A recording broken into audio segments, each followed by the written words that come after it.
Welcome back, everyone. This is Ha, and this is part 3 of the Beginner's Guide for Tides of Crimson. Tides of Crimson is a full conversion fantasy mod for Civilization 3. Alright, so last time we left off here, we just had a couple cities. I did forget to mention a couple things, so I definitely want to touch on those now.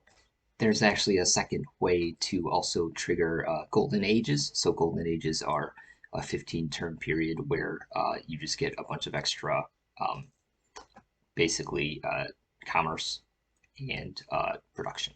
Okay, and you can get a Golden Age. You know, we went over how to get a Golden Age through building Wonders of the World. You can also get Golden Ages by having a Golden Age unit. So every race has at least one unit that has the Golden Age ability. For the Orcs, here we can kind of go through here. For the Orcs, that Golden Age unit is the Shaman. See here, it says Golden Age. So when the Shaman wins just one battle, right? You just got to be victorious in battle once. He can trigger a Golden Age as well. So that's the second way to get a Golden Age. Another thing I forgot to mention in the last video was the main benefit of our unique building here. So the pig farm, right? If we kind of right click on it to get the information on it, actually doubles the population growth of the city, right? So you can see here, whenever a new citizen, or I'm sorry, whenever this food box fills up, we're going to get a new citizen. So see how this is already pre-filled in for us. So we don't need to fill that part. So basically, our city's going to grow twice as quickly because we only have to fill up half of this food box. So compare that to the other city, right, our capital city, where it's got to fill the entire box because it doesn't have a pig farm in it. So really beneficial to have the Orc Pig Farm. So whatever city you choose to put that in, it's going to grow really fast. All right, so let's move on to some additional worker actions. I don't think we've chopped down a tree yet, so let's go ahead and do that. Remember, our peon was here, and he just finished some work over here, so we're just going to move him over here. And here, you'll see that we get the option to clear the forest, right? So when you clear a forest, 20 shields will be added to the whatever is being produced in the city. So 20 one-time bonus shields will be added to the production here. So as soon as this forest is chopped down, right, there's going to be 20 shields added to this box.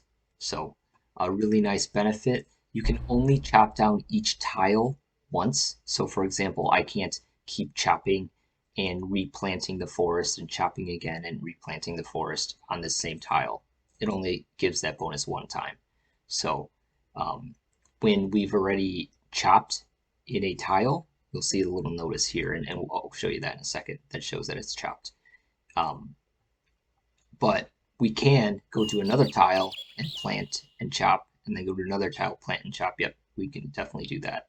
So when you chop down a forest, it goes to the nearest city. So it would definitely just go to here if we were to chop here. So let's go ahead and do that just so you can kind of see what it looks like there. It'll take a little bit to do that. All right, so now we have another grunt. I think I can finally start exploring again. I think this is my second grunt here. Yep, so I'll have one in the town to defend, and I'm just going to move this guy around. There's some really interesting buildings that you can construct here in Tides of Crimson to kind of help you along. Anything above the wealth line that's not a unit, right? So anything up here is just a regular building. So you can build one of these in every city. So you can build the palisade walls in this city. You can build a palisade wall in another city. It doesn't matter. So, all right, but there's just one of them per city. Okay, so barracks, for example, is really valuable. Your units start out as veterans, so veterans are basically more experienced units with an extra hit point, right? You can get that through battle. You can upgrade through battle by winning battles, or you can just build a barracks, and then every unit you produce after that will have an extra hit point. Um, this also allows a barracks is really important too, because without a barracks in your city, you can't upgrade units, right? So some units can be upgraded, and if they can, they also need a barracks or a barracks equivalent in the city. So this needs to be built in order for that upgrade to occur. All right. So there's some other nice things in here. We can build a windmill, for example. See how our production right now is 6, and a windmill will increase production by 25%. And I believe that gets rounded down if it's a decimal. So 6 times 25% rounded down to the next integer. If there's a decimal there, that's how many extra shields you'll get when this windmill is done. So let's go ahead and leave it on windmill just to see what happens there. Let's just hope no citizens die here or anything crazy like that. Another thing I wanted to kind of remind everyone of, especially if you're a new player, is that certain worker actions are only available on certain terrain types, right? So for example, you can't build a mine on forests and things like that. So in order to see what that looks like, you just go to the Civilopedia here, you go to terrain, and for example, I can look in forest, right? So irrigation, 0 means you can't irrigate. Mining, 0 means you can't mine on it. The road you can build, so anything except 0 means that that action is allowed, right? So you can kind of look at all these different terrain types, and you can kind of see what's available for you and what the effects of irrigation and mining does. Okay. And for all you veterans out there that are watching, again, I know my build here is very suboptimal. Part of it is that, this is just a tutorial, so we're just trying to show what can be done here, and part of it is that I straight up am terrible at this game. So apologies on that. You'll notice here that our production here switched to the Clefestian Mounds, which is a great wonder, right? Only only one of these can be built in the entire world. So I don't really want to build that. Let's go with sharpshooter, because with a sharpshooter, and notice how when I switch to him, there's this warning that I might waste shields because I've already got more here than is required to build the sharpshooter, so the extra shields will just go away here. So I'm gonna say yes. Okay. Usually the kind of these archery type units, and this is a lot different than vanilla regular Civilization 3, but these archery type units actually can do a ranged attack. And all ranged attack units will actually also have kind of a first attack. So if this unit is defending, he'll be able to shoot an arrow first to try to take away a hit point before he starts defending. On top of that, he'll also be able to attack. You see his range is 2. Rate of fire just means how much damage he will do each time he makes a successful attack. So his ranged attack rating, which is 9, would go against the defense rating of the opponent. And if he wins, then he would take off 1 hit point, because that's his rate of fire here. I really love these archery type units because not only they're really cheap, they're really good at hunting down barbarians, and they're just good. It's good to have a versatile army. So if you have some archery units along with some footmen, I think you're able to do a lot more defensively and offensively. So we're gonna go ahead and build one of those guys. He'll be done next turn here because that box is already filled up.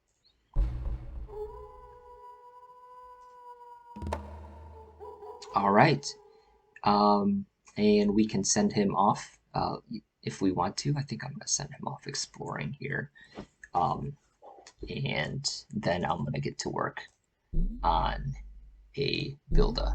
So see how quickly the city's growing again. So my population's going up pretty high here. It can go up to 7. So unlike vanilla civilization, in Tides of Crimson, this can go as high as 7. If you want to go above 7 population, you need one of two things, right? You need to build a warehouse, which can eventually, if you research it, the warehouse is right here, right? Construction. So you can build a warehouse. Or if you plant a city next to a river, this is why rivers are so valuable, you can also exceed the 7 population limit and go all the way up to, I think the next limit is 13. Okay? So let's just wait for that builder to get built, and we're going to probably settle over here. This looks like a really nice spot here. You'll see it's a decent distance away from my other cities. I don't want to build a city too far away because I still want to keep my cities connected. They're more easily defended that way. But I'm going to go ahead and move here with my military unit because he'll help defend the city as well. All right, so I was going to have this grunt explore, I believe was the plan. So let's go ahead and let's do that. There's another unit action here that I failed to touch on earlier. This is Sentry. So what Sentry means is, remember how we fortified earlier, made the unit inactive? Sentry is the same exact thing, except it doesn't give us this 15% bonus on defense, but it does allow the unit to activate. So if I Sentry right now, if an enemy were to come near this grunt, he would automatically activate. So basically that's what Sentry means. Just be inactive until you run into a nearby enemy, or a nearby enemy comes and runs into you. Okay. All right, so now our sharpshooter is over here. You know what? He's kind of bored. I think I'm going to go Krog hunting because this isn't really fun just kind of standing here and waiting around. So I definitely do want to show you too how to use range units. So let's go look for some Krogs to hunt. All right. So this orc was planting a forest, right? This piano was planting a forest. And so before there was just plains, I believe. And now you see how before it was 2 food and 1 shield, I believe it was. Now it's 1 food and 2 shields. Okay. So forests are good for production. You're going to sacrifice some food. So obviously you see how that growth is. If I'm working this tile, that growth is a little less in my city, but I'm going to get more production. So it's always good to have a balance of both, you know, land, and usually flat land produces more food. Usually like hills and forests and things like that produce more shields. Another thing you can do with workers, if you just get tired of controlling them, is automate them. This button right here, I can click it, and basically the computer will control this worker for me and take certain actions, whatever they deem necessary here. I don't recommend using the automate button. It's the computer doesn't make really good choices as to what terrain to improve and how to improve it. But it is an option if you're lazy or if you're multitasking or something like that, right?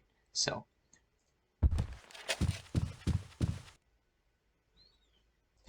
All right, I'm going to try my best not to lose this sharpshooter because all I've been doing so far today is losing units.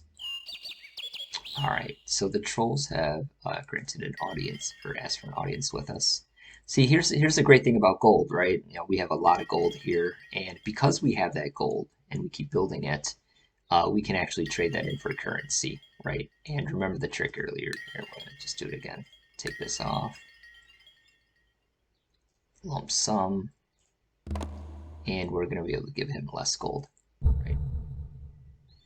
So this is the bare minimum he'll accept. So let's go ahead and take that. Thank you.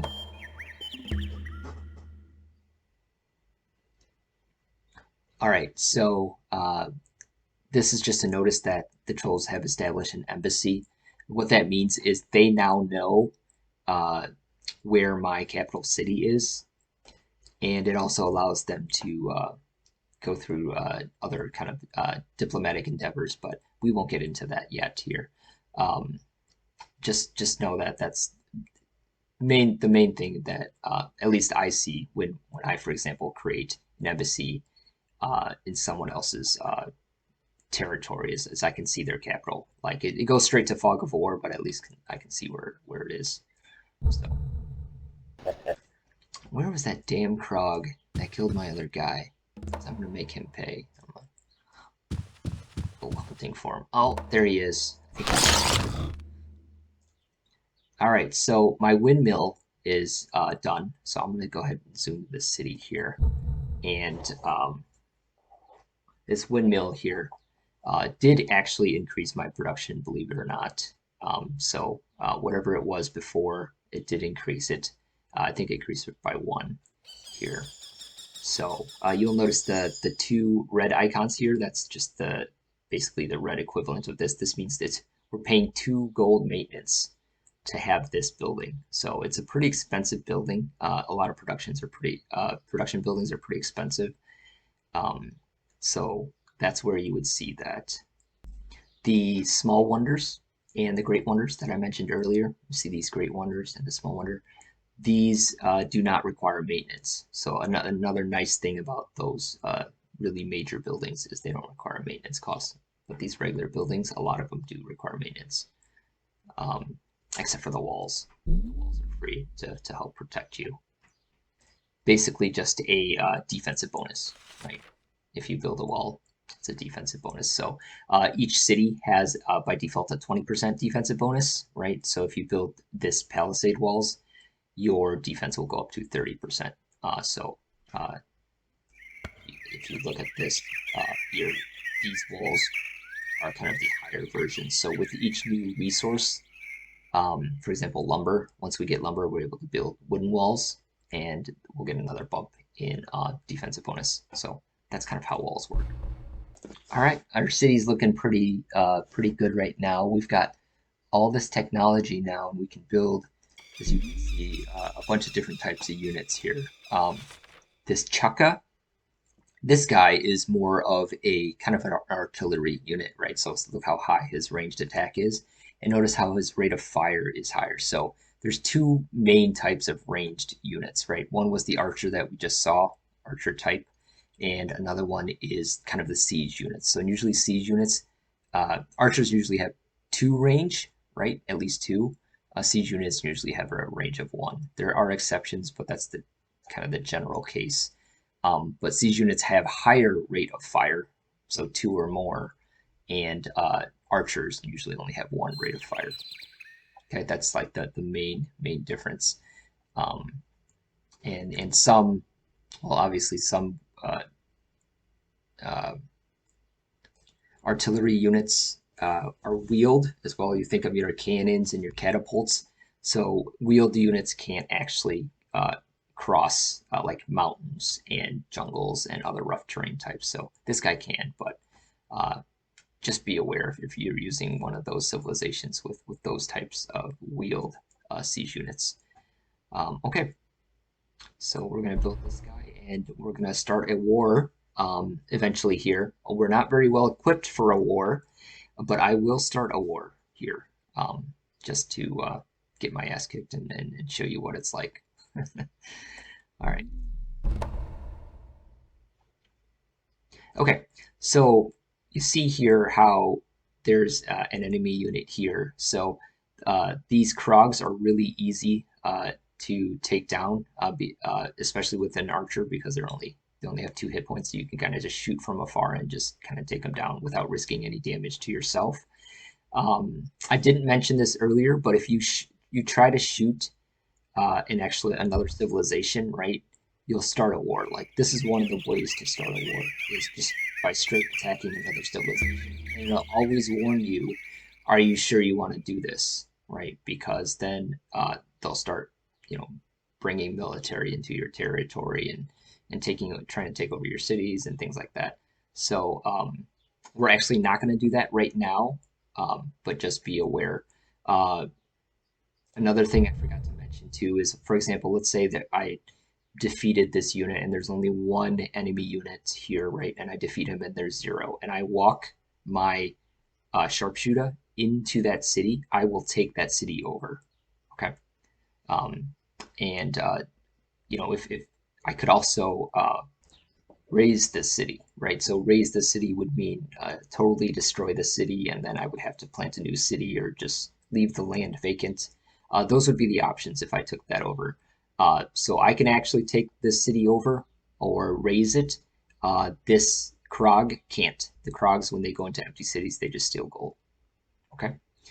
All right, so we're going to go ahead and we're going to fire upon this Krog here. You'll see that there's a couple options here.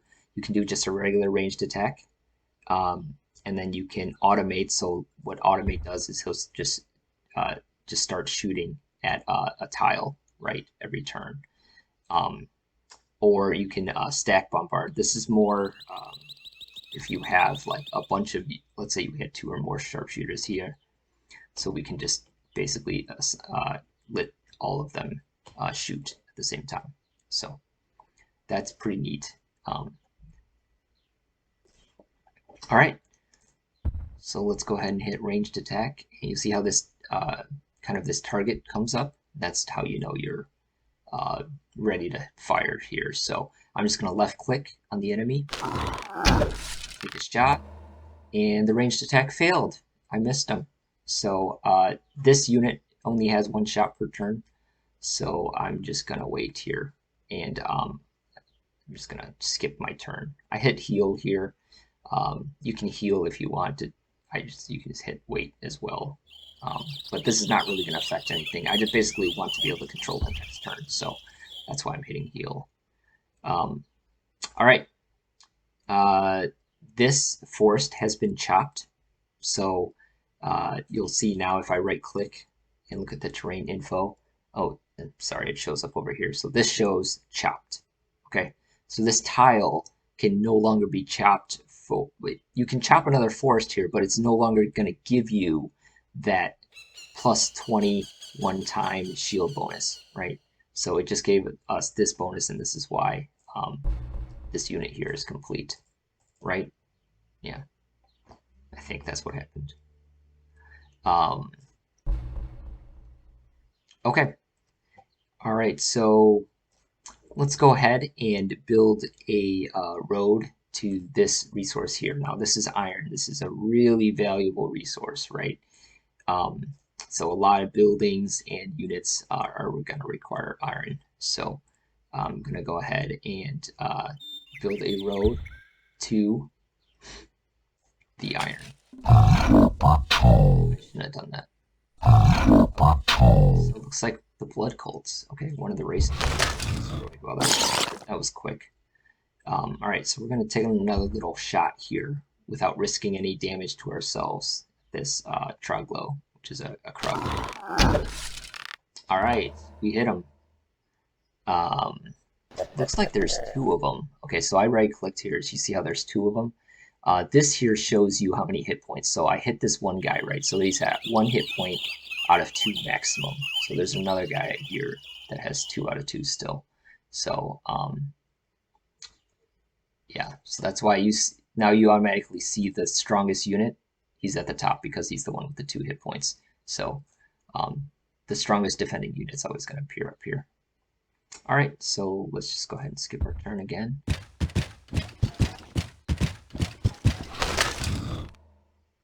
All right, let me take another shot at this guy.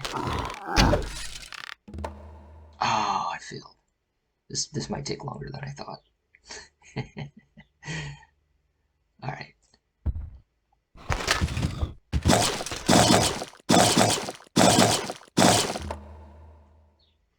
And they're moving. They're moving. So you see how now they're in the forest? They get that defensive bonus from the forest. They're going to be harder to hit now, right? Because their defensive bonus is higher. So the percentage chance that I have that this shot's going to be successful is going to be lower. So yeah, I missed him again. Oh, that stinks. I could just also, by the way, these archers are not limited to just these ranged attacks. You can also do a melee attack. Just straight do that here and move into this tile. He's not a very strong attacker, right? So if you look at a sharpshooter here, if you do a melee attack, it's only 4, so it's not very strong. So I'm not going to do that, but I think that would be suicide, and then I'd lose another unit. I've lost enough already. As it is, one thing I did want to mention too is you see how there's smoke coming out of here? So this city, and I've just been ignoring it, is in civil disorder, right? So if I double click in here, you'll see the reason why, right? There's 2 unhappy citizens and they outnumber the happy citizens. There's only 1 happy citizen, see that? So anytime your unhappy citizens outnumber your happy citizens, these are all content, so they don't really count in they don't factor into that equation. Your city's going to be in civil disorder. So you see how all my shields are red? It's not producing anything. My city's not producing anything. This is definitely something you want to avoid, right? So you can do several things. You can assign a specialist. So basically what it'll do is you'll take one of these tiles off, these workers off, right? For example, I'll take this one, and that citizen becomes a specialist. And this one's a dancer. So see how there's a happy face here? That happy face is going to help us balance out the unhappiness. So you'll also notice that this is like a happy face, and this is more of a kind of a content face, right? So there's a difference between these two. So the happy face makes a content citizen happy. Okay, this is very valuable. This is actually what luxury resources do. We haven't found any yet, but so it makes a content citizen happy. So it helps balance out the unhappiness too. That's really nice. The content face here just makes an unhappy citizen content. Okay, unhappy, so the content face, unhappy citizen content. The happy face makes the content citizen happy. Okay, so that's really valuable to us. Another thing you can do here is, let's say I assign that again, that worker back. You can also hit the middle here. I just kind of like auto assign, and the computer will go ahead and auto assign the dancer for you too. So it kind of fixes your disorder automatically for you as well. If you click on a specialist, again, the dancer is a specialist. See how that changes to a collector. Now I have extra gold. Click again. Now I have extra science for the sorcerer. So you can kind of play around with these specialists and to your needs. But just be aware that when you have a specialist, they're not working a tile in the city. So a lot of times that tile worked in the city is more valuable, but just because of our civil disorder right now, we're going to need this dancer to kind of keep the peace, right? To kind of keep people happy. So I don't know what kind of tunes they dance to in Tides of Crimson. I haven't thought about that in the lore, but that'll be coming. So she's dancing to some kind of tune and making people happy, making orcs happy. All right. And you'll see that because I made that change, next turn the city will no longer be in civil disorder here.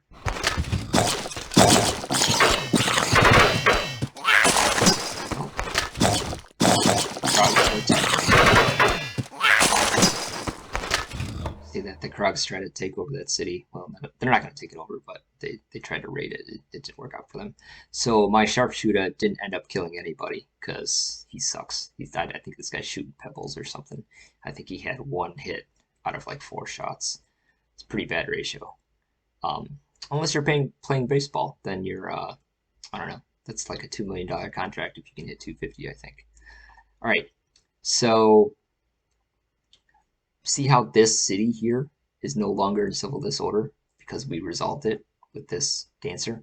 So now this is all back to blue again, this production here. We do have another problem here. It looks like we're getting a shortage on food. So we're just going to hit the center button here, and I'm going to reassign to some more food tiles here. You can also manually assign, right? Obviously, but I just like to auto assign here because I'm not smart enough to move these into optimal positions all the time. You'll notice here that this is still red, so this is called corruption. So even though you see how our city is technically producing 8 shields, it's only able to use 7. It's only putting 7 every turn into this box because this is corruption. So corruption happens when a city is really far away from the capital or even a decent distance away from the capital. Like here, see, this is the capital. It's only a little bit away, but there's already a little bit of corruption. So it really also depends on the sphere that you're under. Again, the spheres, if you go here, right? The spheres are like government types, right? So depending on what sphere you have, that might affect that number as well, right? Yeah, and some spheres, I think the lightning sphere here has absolutely no corruption. So that's a neat sphere to have, and much later in the game you'll be able to get something like that. All right. Another thing I wanted to go over was kind of just more about diplomacy. So again, we'll hit the start diplomacy tab right here. Um, let's say we want to talk to the trolls, right? And you see how there's this little thing in parentheses here. It says polite. This is their attitude towards us, right? So actions that we take will change each, I guess, civilization's attitude towards us. So if we're always, asking them, demanding that they give us gold, or we're running around in their territory or things like that, they're going to be annoyed at us, right? And they may even declare war on us. But if we're polite with them, if we're we're trading with them, or if we're just giving them gifts and things like that, they're going to really like us. So that does, affect the way you play the game as well. If the alignment is the same, so for the orcs, for example, I believe we're neutral. But if the trolls were, let's say we're evil, right? And there's another civilization that's also evil, their attitude towards us is going to be better than if it was like good versus evil, for example, right? So that kind of makes sense. All right. So we're not going to do anything yet to piss this guy off. We'll do that later when we declare war on him.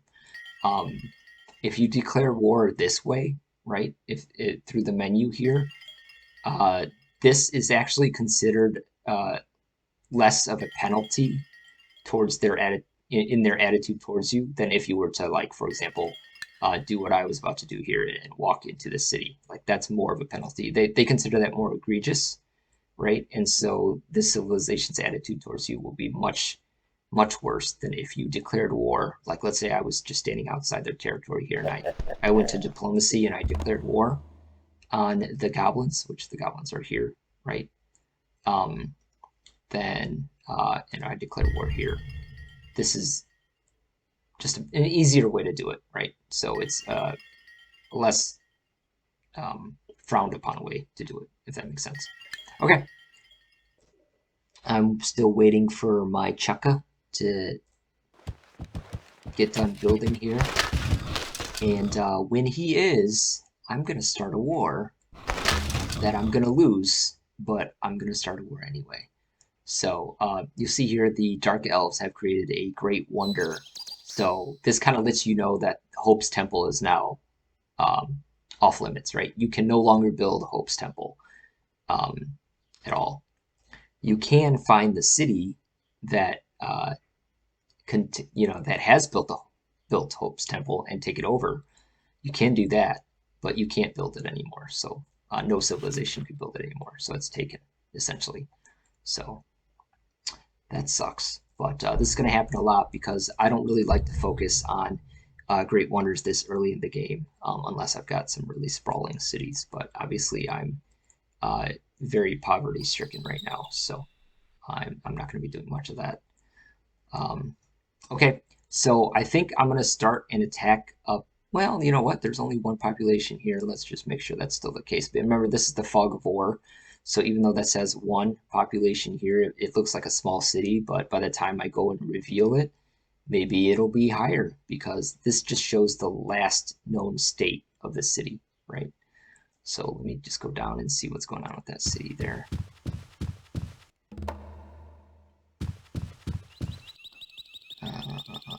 And if I right click here, looks like there's only one, but it's kind of hard to tell. If you right click on a city, I don't think it always shows you everything that's underneath. Um, it's just like that kind of unknown of going into attack a city. So I could be wrong on that. Let me know if I am. But I don't think you're able to see everything that's in that city. Just you might only see the top unit there. All right, let me just go down here. Yeah, it's still population. So um, I'm gonna try to take that over. At least make a futile attempt at it. So let's see here. Position him. I don't know. I'm just gonna have him wait here. I need more units over there first. So I've got to build a now. Oh, you know what? I remember I was gonna build a city here. Yeah, let's go and I'm just gonna go ahead and build a city over here. I'm just gonna walk over here, build a city next to these resources.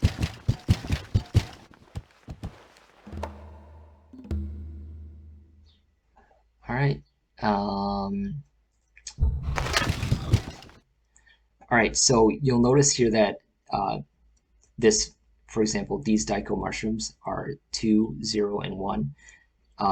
You should never really build uh, a city on top of uh, certain resources, right? For example, these mushrooms.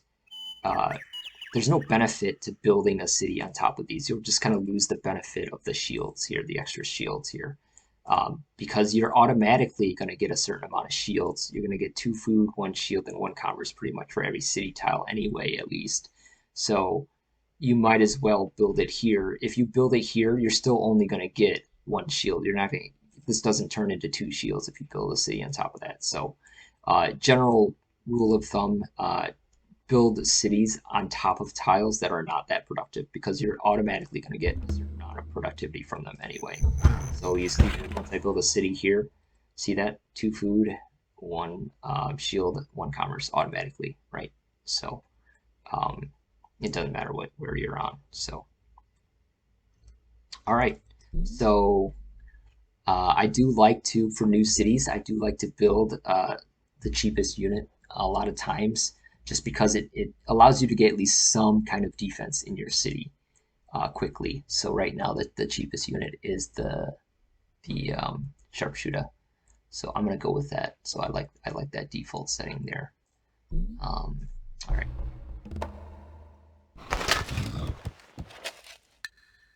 I've got more military coming over here. Here.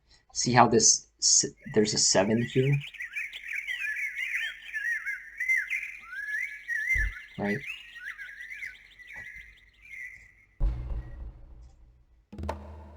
So this 7, you know what? I was thinking I couldn't grow, but no, we'll find out in a second here. I think that because I'm next to fresh water, I may be able to grow past 7. So this is a little lake here.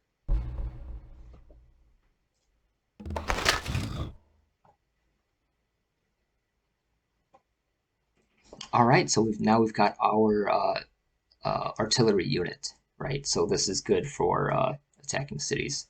So this Chukka, I'm gonna send him over here. This number 2, you see how there's a number 2 here? That just means it'll take him 2 turns to get to whatever destination you're dragging there. So he's gonna take the road here. It'll just be a lot quicker.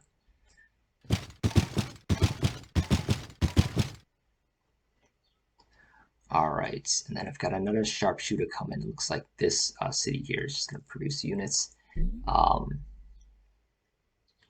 let's get another grunt out there. I like grunts. Um, and let's bring this guy here because we're going to start an attack here soon.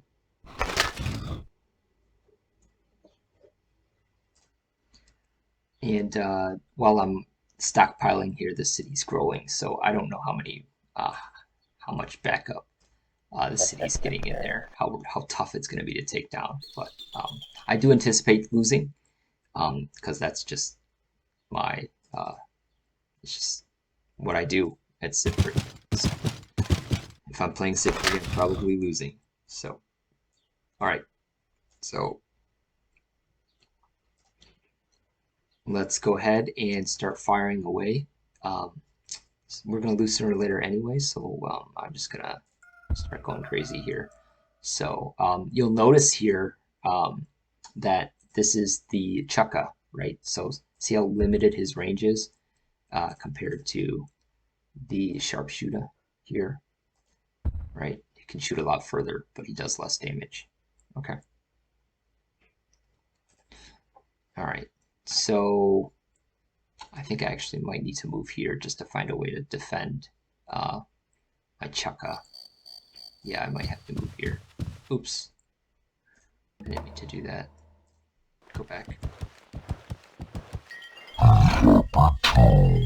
I want to declare war. I'm hoping to declare war the proper way, so I'm going to go ahead and do this. And I'm going to say the goblins, and I'm going to declare war. Okay, so now I've declared war. I'm going to enter their territory here. And I totally moved to the wrong square here. You usually want to move to tiles where your defensive value is going to be higher, defensive bonus. And so that's why that was a mistake. I should have moved over here. But the reason I'm moving here is because the Chukka, you'll see here, his defense is only 2, right? 0 means his attack, 15 is his ranged attack, right? And this here is 2. Sorry. Yeah, basically my sharpshooters are acting as, protectors of my artillery unit here. So go ahead and move onto this tile here, and I'm going to start firing away and seeing if I can weaken them here. All right, did some nice damage there. I like that.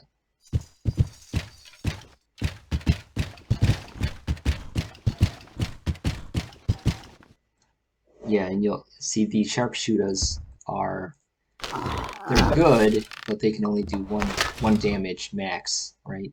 So when I get to use my Chukka, you can do up to 2. The thing is, here, this is actually worth mentioning too. You see how the Chukka has a ranged attack that's non-lethal? He does more damage, but he can never kill a unit. He can never bring a unit down below 1 hit point, right? So that's why you kind of need combined forces here. The sharpshooter, on the other hand, if I can get that here, the sharpshooter has land lethal ranged attack. So that means he's able to kill units on land. And if you ever are curious, obviously just click the link here. It'll give you the different types of ranged attacks. Okay. All right, so let's go ahead and do this.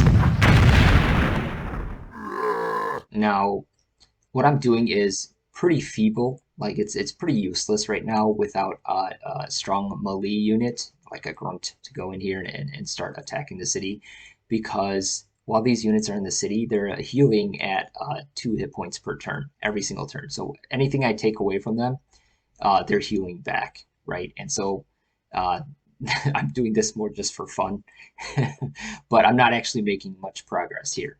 So until I get, let's say we change this to a grunt. Why don't we do that?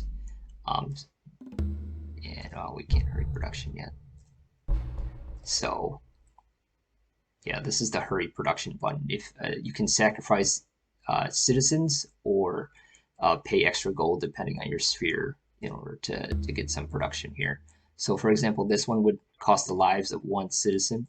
So basically, it would each citizen sacrificed, if we're doing hurry production this way, right, would turn into 25 shields here. So that's how it works in Tides of Crimson. Okay, so I'm going to say, yeah, give me that grunt, and see how I lost a population point there. This also makes your city, I think it, like, in the long run, it makes them less happy when you do things like that, like sacrifice villagers. But if you look at, I just wanted to show you this, see how no sphere, we're in no sphere right now. So this tells you your hurry method. What we just did there to hurry a unit, right? This is forced labor. Forced labor means you are sacrificing population uh, to finish a production, right? Um, so if you look at another sphere called the air sphere, for example, their hurry method when you're under the air sphere is paid labor, right? So you can actually pay gold instead of sacrificing citizens to kind of get the shields in the box. So that's at a 3-to-1 ratio. So for every 3 gold you have, you can put 1 shield in here. That's if you have, you can hurry production with a sphere that does it via gold. Okay, we can't do that right now, so because we have no sphere. All right. So this guy here looks like his turn is over. I'm going to use this automate too, just to show you what it does here. It's just going to keep attacking this tile, so it just basically just like that. I don't have to keep doing that. Okay. See how oh, that sucked. But you see how when that goblin started attacking me, that my Chukka attacked him first. So all ranged units have that kind of, it's like a first attack ability. So when you get attacked, they get a chance to kind of take a pot shot at the unit that's attacking them before the unit comes in to attack them. So I think I have grunt over here now, right? Yeah, I do have an extra grunt here. Okay, that's good.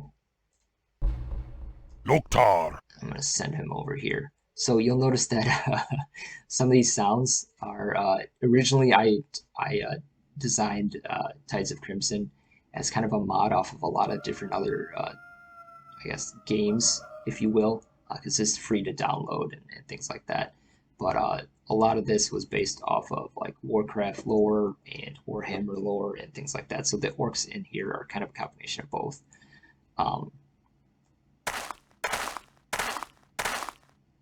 all right. So now we need someone defending the city. So we're gonna keep this guy in here, and we're gonna hit fortify. But yeah, so now I can attack this unit here, or I can go for the city. I'm gonna try to go for the city. All right. And you see how little progress I'm making? This is why I don't win any Civ 3 awards. Okay, this is fun, but eventually I'm just going to give up here. I just wanted to show you what war is like, right? In the advisor here, foreign advisor, you can see that this line has turned red, right? Because the goblins and us are at war. Okay, so there's other tabs here. I don't really use them much, but you can also see like active trade routes and things like that. So it's pretty neat.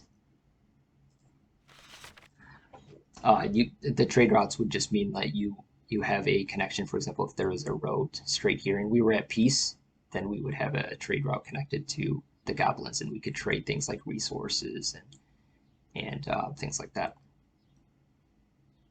Okay, I think I'm done fighting because I don't think I'm going to win this war.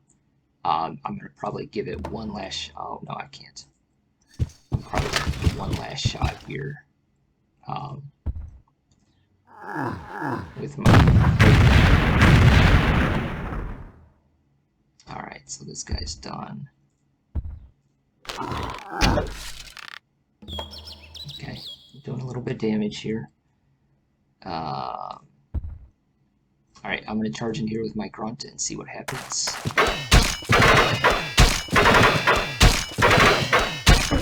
Oh, that's a big loss. Oh, that sucks. Without a strong melee unit, it's really hard to take over a city, but it's also really hard to take over a city without artillery and all the other units I have in here.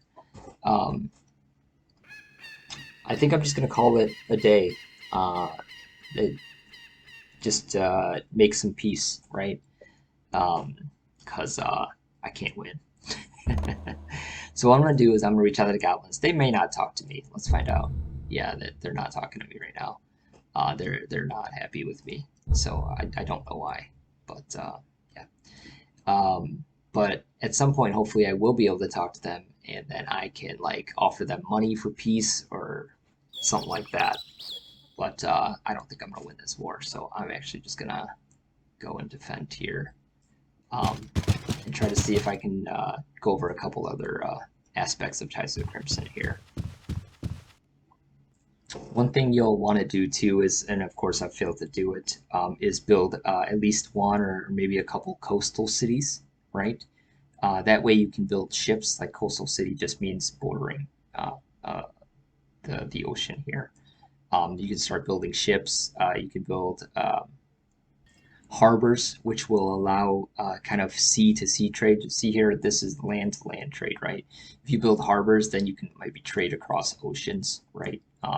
Have resources and connect uh, other things like that. So, not sure if I'll be able to get up there because there's a city right here, right?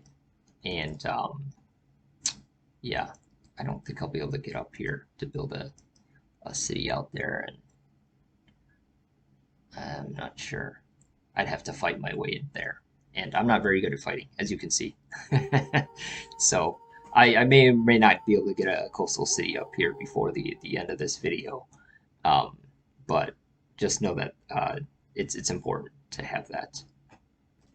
I also wanted to go over great dragons. So basically, anytime one of your elite units, you'll start out as a regular, right? A regular unit, but when you win battles, you can become a veteran, right? Or if you build a barracks, units will start off as veterans. And if you win another battle, you can become. There's a chance you'll become an elite unit. So each time you'll get extra hit points. You see how there's only 3 here. So this is a regular unit here, but this is the status here. Um, if you have a elite unit and you win a battle, there's a chance you'll get Great Dragon, which are really powerful units. You'll definitely want to um, try to get those if you can. They can really swing the tide of battle. So if you want to learn more about those Great Dragons, you just go to units here, right? And there's all kinds of great dragons here. And so this is just a quick summary here, but uh, if you uh, win one of those battles with that elite unit, and there's that small chance that you'll get one of these great dragons, you'll always start with this green fledge, right? That's like the first great dragon you'll get. But you can upgrade him based on your civilization. So each civilization has kind of their unique dragon, right? So you know, only certain civilizations can build an emerald dragon, for example, and dragons will mature, right? So that's kind of their upgrade. So the lowest dragon you can have, the first dragon you'll have, is the Great Fledge. I'm sorry, is fledges, right? So they're kind of like baby dragons. Then you can upgrade to drakes and then eventually dragons, and you can kind of see that all their statistics and special abilities are kind of improving as we go along. So um, for the orcs, for example, and I'll just show you here for the orcs, that great dragon type right here, see that? The orc's great dragon type is the bronze dragon. So if we do happen to get a lucky enough to get a great dragon, we'll get a green fledge, which can then immediately upgrade to the bronze fledge. We can also keep the green fledge; that's an option, but usually you would usually want to upgrade to your bronze fledge here. And then over the eras, as you gain more technology, you can get a bronze drake, and then eventually a bronze dragon. Okay, really powerful units. If you look at these stats here, some of these stats here. 13 attack, 7 defense for like the lowest type of fledge here. And you've seen some of our stats here. Like, for example, um, you know, the units that we have here are just very low statistically. So compared to the numbers that those dragons have, so they kind of roll over, they steamroll over cities sometimes. If you got to really team up to take down a dragon, essentially. So very powerful, very cool. And I'm going to skip over to my other scenario real quick here so I can show you one. All right, so when you finally get one of your dragons, this is what they'll look like. Pretty neat. They all have their own specific special abilities. For example, the bronze dragon that we were talking about can summon the quicksand spell, right? So there's a 1/3 chance after a victorious battle that they'll be able to get a quicksand spell. You notice the dragons have these exclamation marks. That's kind of how you'll know that that's a great dragon. Spells like quicksand will have little plus icons, and that's how you'll know it's a spell and not just a regular unit. So magic spells do not, you'll see here it says free. They do not require maintenance, and you can get them by, through summoning. You can get them through certain buildings. They're not much, but a little bit later on in the tech tree, so that's why we didn't get a chance to touch on these. Some races will be able to, trying to talk over the dragon here, some races will be able to have magic spells at the very beginning of the game. So there are select races that'll be able to play with that. So one thing I did want to show you too, I know last episode we did talk about focus attacks, and we didn't really get into the elementals here. So right here, what I've got is an ice golem, right? A frozen golem here, and so he's obviously an ice elemental. And you'll see here in this stack of units, right? There is a fire elemental. There's just some regular defensive units here. And the highest defense unit here is Ilya's demon, right? So he's got 15 attack, 11 defense, right? So if I attack this stack, the first unit that's going to defend normally would be Ilya's demon, right? With the 11 defense. So it's going to be hard to, for example, if I'm trying to take out the halberder or trying to take out the fire elemental, that's going to be really tough because I got to go through this guy first. But because I have an ice elemental unit, right, I can actually attack here and focus attack this fire elemental, right? Because ice can attack fire. So if you want to just right click here on this frozen golem, you can see its stats. You'll see here it says element ice, right? And so if you click into here, you'll get kind of the breakdown of what each element is strong against. So for example, if I have a fire element unit, I can attack, focus attack an ice unit or focus attack tower units. So with an ice unit like I have right now, I can focus attack fire units or wind units, etc., etc. Okay. So this focus attack means that I can target this fire elemental even though he's underneath this demon, right? So you'll see that right here. So as soon as I try to attack, it automatically routes me to attacking the fire elemental, right? And now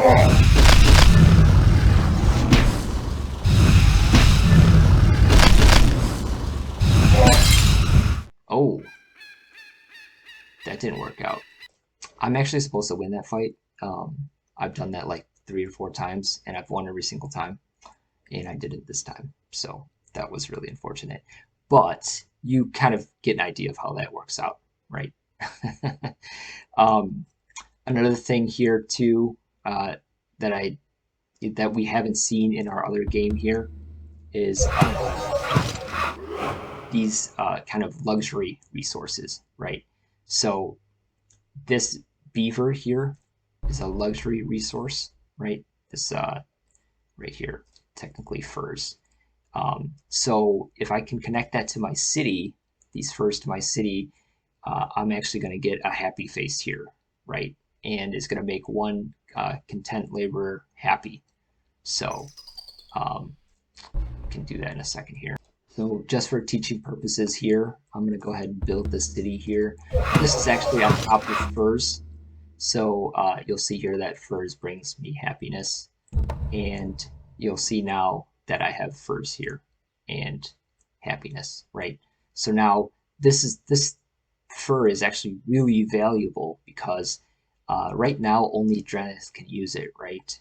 But if I build a road from here to here, now my other city, Oranai, can also use that fur, right? If I do build that road.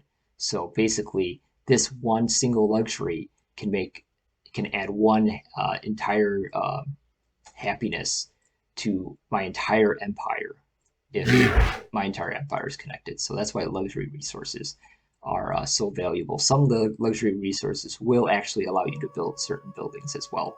So those are pretty neat. Other resources, you'll see here there's kind of resources all over the map here. This is just a test scenario. But some resources are only bonus resources, right? So they only give bonuses, but they don't allow for any other special kind of things at all. Those are pretty rare, but you'll see things like watermelons and things like that. Okay, the last thing I wanted to show you is magic spells. So this is how kind of magic spells work. I do have a magic spell spotter here. This is an enemy unit, and without this magic spell right here, I probably wouldn't be able to attack this guy because remember you have to be able to see in order to attack. So this is a test scenario, so there's not a fog of war. But I did want to show you that as well.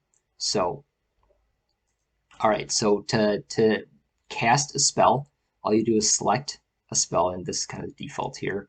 You can see what spell it is down here, right? So for example, this is Impale. This right over here is Soul Spark. Okay, so spells can also be moved from city to city. So this is what this teleport button is, right? So let's go ahead and cast this spell. So this is the center button here. All you do is cast and see how wide that range is. A lot of spells have some really great range. So they are one-time use. So when you have a spell, that's why it's you really have to be strategic about how you use them because you're not going to get too many of them, and so yeah, you just really have to find good timing for them. You can save a bunch up and go to war. That's really up to you, but they are limited. So I'm going to go ahead and cast a spell over here. And you'll kind of see what that looks like there.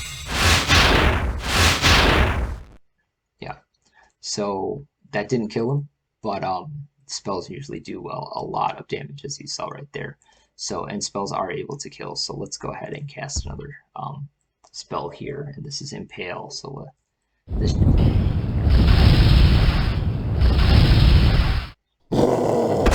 All right, so we just killed the guy. That was great. So that's magic spells in a nutshell. You'll just kind of see that a little bit later in the game, unless you have one of those aforementioned races that has some early spells. Okay.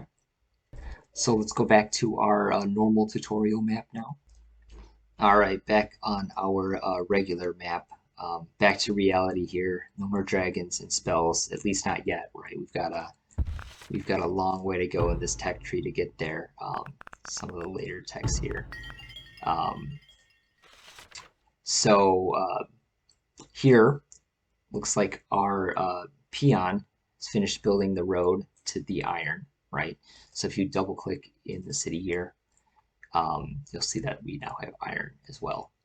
Okay, so this is kind of all of the resources. If you ever look up here, this is all the resources that are connected to the city at the moment, right? So if you kind of scroll through the rest of your cities, see how this one is none?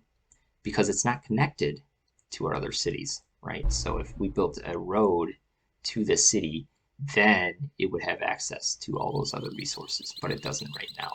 So again, just reiterating the importance of building roads. All right, so if you're a new player to both Civ 3 and Tides of Crimson, right, which is pretty much what this tutorial was aimed at, Hopefully you now have a much better idea of how to play the game, um, and some of the basics. Go ahead and explore on your own. Again, you can. There's a ton of information in the Civlopedia on pretty much anything you want to know. Anything you right click on will get you to a Civlopedia page. So this is just a very high level kind of tutorial, but somewhat of a crash course. It's only been, what, 3 hours of videos. But hopefully you've learned something new here. And if you're looking for more content, I will be releasing videos for more veteran Civ players to focus on only the differences between vanilla Civ and Tides of Crimson. So I think that's probably most Civ 3 players by now because of how old this game is. Most Civ 3 players probably are veteran players. So anyway, hope you enjoyed the video. Thanks for watching, and thanks for going through this tutorial with me here. Have a nice day.